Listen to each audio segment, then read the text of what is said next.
Hey friends, welcome back to my channel. இன்னைக்கு நம்ம பார்க்க போற வீடியோ என்னன்னு பார்த்தீங்கன்னா, சித்திரை மாத அமாவாசை ராமேஸ்வரம் செல்வோர் செய்யக்கூடியவை செய்யக்கூடாதவை பற்றி தான் பார்க்க போகிறோம். ராமேஸ்வரத்தில் முன்னோர்களுக்கு திதி கொடுப்பவர்கள் முதலாவதாக அக்னி தீர்த்தம் என்று சொல்லப்படும் ராமேஸ்வர கடற்கரையில் நீராடி திதி காரியம் அல்லது தர்ப்பணம் ஆகியவற்றை செய்து முடிக்க வேண்டும். இந்த பித்ரு காரியத்தை செய்து முடிக்காமல் கோவிலுக்கு செல்லக்கூடாது அல்லது கோவிலுக்கு சென்று வந்த பிறகு தர்ப்பணம் செய்யக்கூடாது என்பது குறிப்பிடத்தக்கது.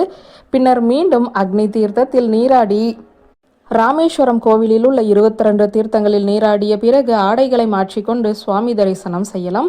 ராமேஸ்வரத்திற்கு சித்திரை மாத அமாவாசை என்று தர்ப்பணம் செய்பவர்கள் அதை முடித்து நீராடி இறைவனை தரிசித்த பிறகு நேரடியாக வீட்டுக்கு திரும்ப வேண்டும். அமாவாசை திதி முதல் நாள் இரவே துவங்கி விடுவதால் காலை பிரம்ம முகூர்த்த நேரத்தில் சூரிய உதயம் ஆகும் முன்பே சித்தர்களுக்கான தர்ப்பணம் செய்வது உகந்தது. அதன் பிறகு கூட்டம் அதிகரிக்கும் என்பதும் குறிப்பிடத்தக்கது. தர்ப்பண காரியங்கள் உங்களுக்கு முன்னோர்களின் ஆசையை கண்டிப்பாக பெற்றுத்தரும். ஒவ்வொரு அமாவாசைக்குமே இந்த பிரபஞ்சம் முழுவதும் விசேஷமான சக்திகளை நிறைந்து காணப்படும் சொல்வார்கள்.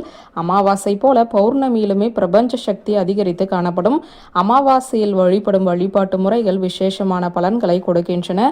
அமாவாசை நாளில் குலதெய்வ பூஜை செய்யலாம். அமாவாசையில் உணவேதும் உண்ணாமல் மந்திரங்களை உச்சரித்து விரதமிருந்து வழிபட்டு வந்தால் சகல சௌபாக்கியங்களும் உண்டாகும் என்கிறது சாஸ்திரம். அமாவாசை விரதம் இருக்க சிறந்த நாளாக கருதப்படுகிறது. அன்றைய நாளில் பிரம்ம முகூர்த்தத்தில் எழுவது என்பது விசேஷ சக்திகளை கொடுக்கும். இது உங்களிடம் இருக்கும் கெட்ட சக்திகளை விலகி ஓடச் செய்யும். வீட்டை சுத்தம் செய்ய அன்றைய நாளில் தண்ணீருடன் சிறிது கல்லுப்பு சேர்த்து துடைத்து எடுக்கலாம். காலை மாலை இருவேளையும் பூஜை அறையில் விளக்கேற்றி வைக்க வேண்டும். குறிப்பாக அமாவாசை நாளில் விரதம் இருப்பவர்கள் விரதம் இல்லாதவர்கள் என்று யாராக இருந்தாலும் அசைவ உணவை தவிர்ப்பது நல்லது. அமாவாசை ஒளியின் போது புலால் உணவு உண்ணும் போது உடம்பில் ஒருவித அசௌகரியம் உண்டாகும்.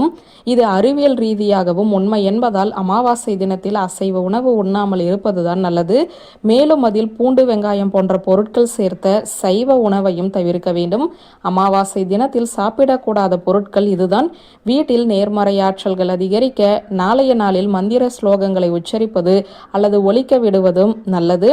உங்களுக்கு தெரிந்த சிறு சிறு மந்திரங்களை கூட அமாவாசை நாளில் உச்சரித்து பாருங்கள். நல்ல பலன்கள் எல்லாமே கிடைக்கும். பொன் பொருள் சேர குலதெய்வ அருள் பெறவும் குலதெய்வ வழிபாடு செய்வது நல்லது.